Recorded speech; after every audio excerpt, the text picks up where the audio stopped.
বিএনডিবির পক্ষ থেকে আমরা সেটাই করব। আমি পুনরায় ভারতকে অনুরোধ করব, আপনারা আলাপ আলোচনার পথে আসেন এবং আগামীতে যেন এই ধরনের ঘটনা না ঘটে আপনাদের উগ্রবাদীদেরকে বন্ধ করেন। আপনারা যে উগ্রবাদী রাজনীতি শুরু করেছেন এটা আপনাদের জন্য ধ্বংস ডেকে নিয়ে আসবে। অন্যায় কাজ কখনো বেশি দিন টিকে থাকতে পারে না। আমরা ইসলাম ধর্মের অনুসারী, আমরা ধ্বংসে বিশ্বাসী না, অপরের ক্ষতিতে বিশ্বাসী না। আমরা চাই প্রত্যেকে নিজের নিজের জায়গায় সুখে শান্তিতে বসবাস করুক। আমাদেরকে যেন কেউ ডিস্টার্ব না করে আমরাও সেটা কামনা করি। আজকে আমাদের আরো কিছু বিষয় হচ্ছে, বর্তমান আমাদের যে অন্তর্বর্তীকালীন সরকার তাদেরকেও সজাগ করতে চাই।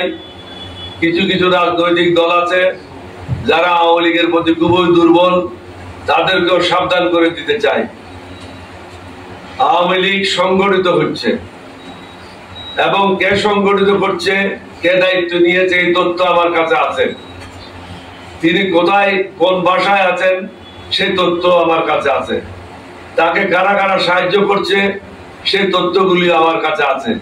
সুতরাং আমরা যদি মনে করি স্বৈরাচারীরা বসে আছে, এটা সঠিক নয়। স্বৈরাচারীর দোষররা প্রথম স্তর, দ্বিতীয় স্তর, তৃতীয় স্তর, পুলিশের মধ্যে আছে, প্রশাসনের মধ্যে আছে এবং বিভিন্ন প্রতিষ্ঠানে স্বৈরাচারীর দোষরগুলি এখনো অবস্থানে আছে। বর্তমান সরকারকে বলবো, ডক্টর মোহাম্মদ ইউনূস সাহেবকে অনুরোধ করব, আপনি আর কাল বিলম্ব না করে যেইভাবে হোক দোষরদেরকে চিহ্নিত করেন, চিহ্নিত করে তাদের তালিকা প্রস্তুত করেন। তাদেরকে বদলি করা সমাধান নয়, তাদেরকে চাকরি থেকে বরখাস্ত করেন এবং তাদের বিরুদ্ধে ইনকোয়ারি করেন। এমন কোন কর্মকর্তা আওয়ামী লীগের পাবেন না, আওয়ামী লীগের ইউনিয়ন লেভেল থেকে সর্বোচ্চ লেভেল থেকে এমন কোন নেতা পাবেন না যার কাছে 50 কোটি টাকা থেকে কয়েকশো কোটি টাকা নাই। হাসিনা নিজেই বলেছে তার ঘরের প্রিয়দের কাছে 400 কোটি টাকা আছে। সুতরাং সাবধান হতে হবে আমাদেরকে, এই সরকারকেও সাবধানতার সাথে আগাতে হবে। যদি মনিটরিং না হয়, শুধু থিওরি দিয়ে কাজ করি, বাস্তবতার সাথে সেটা মিল থাকবে না। বই পড়ে দেশ চালানো যায় না। দেশ চালাতে হলে বাস্তবতার আলোকে দেশ চালাতে হবে। আবেগে বশীভূত হয়ে যদি কোনো কাজ করি সেটা ভুল হবে। আমাদেরকে বিবেককে কাজে লাগাইতে হবে। বিবেক হলো আল্লাহর দেওয়া, আবেগ হলো মানুষের নিজস্ব। সুতরাং আমাদেরকে এখনো সময় আছে, হুঁশিয়ার হতে হবে। 3 মাস খুব কম সময় না। 3 মাস যখন আমরা বিগত দিনগুলিতে তত্ত্বাবধায়ক সরকার, অন্তর্বর্তী কেয়ারটেকার সরকার করেছি, তাদেরকে 3 মাস সময় দেওয়া হয়েছিল শুধু নির্বাচন করার জন্য এবং তারা অনেকেই সুন্দর সুষ্ঠুভাবে নির্বাচন করেছেন। যেমন লতিফুর রহমানের সময়, জাসির শাহাবুদ্দিনের সময় এটা উল্লেখযোগ্য নির্বাচন করেছে।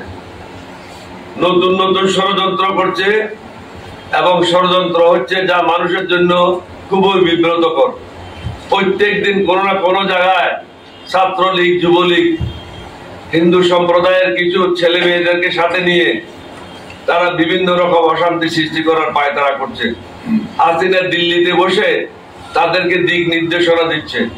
ভারত সরকারের উচিত যে সমস্ত দালাল, যে সমস্ত টাকা লুণ্ঠনকারী, যে সমস্ত টাকা পাচারকারী, বাংলাদেশের অর্থনীতি ধ্বংসকারী, বাংলাদেশের শান্তি শৃঙ্খলা ধ্বংসকারী ভারতে আশ্রয় নিয়েছে, বন্দি চুক্তির বিনিময়ে তাদেরকে বাংলাদেশের কাছে অনতিবিলম্বে হস্তান্তর করা উচিত। তাহলে আমরা মনে করব ভারত আমাদের বন্ধু। না হলে আমরা কখনো মনে করতে পারবো না তারা আমাদের বন্ধু, কারণ তারা জনগণের শত্রুদেরকে জায়গা দিয়েছে। হাসিনা হলো দেশদ্রোহী, হাসিনা হলো ফেরাউন, হাসিনা হলো নমরুদ, স্বৈরাচার।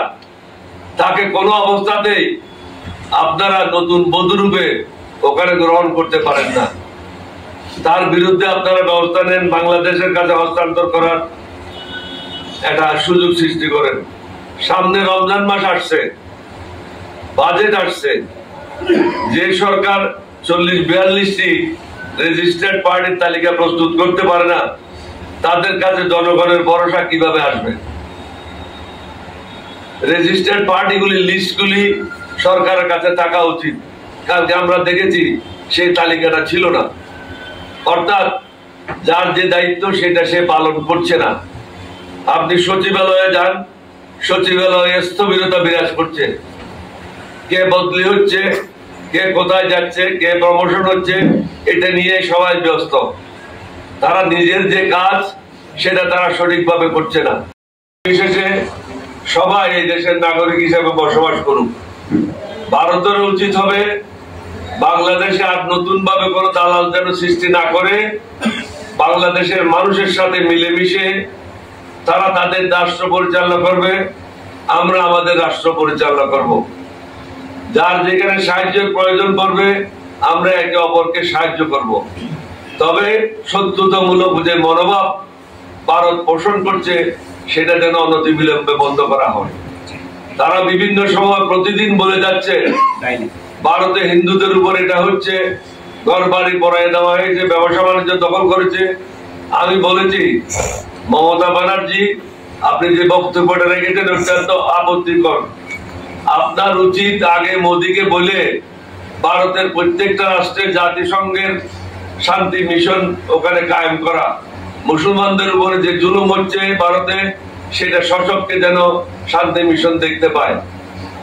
বাংলাদেশে হিন্দুদের উপর কোন ধরনের জুলুম করা হচ্ছে না। এইবার যেভাবে দুর্গাপূজা করেছে বাংলাদেশে বোধহয় গত 50 বছর 60 বছরে এই ধরনের দুর্গাপূজা হিন্দুরা করতে পারে নাই। শান্তিপূর্ণ ভাবে হয়েছে এবং মুসলমানেরা পূজার মণ্ডপ পাহারা দিয়েছে। এটা একটা বিরল ঘটনা। অথচ আপনারা মুসলমানদেরকে নামাজ পড়ার সময় পুলিশ দিয়ে লাথি দেন। বাংলাদেশে এই ধরনের ঘটনা কখনো ঘটে না।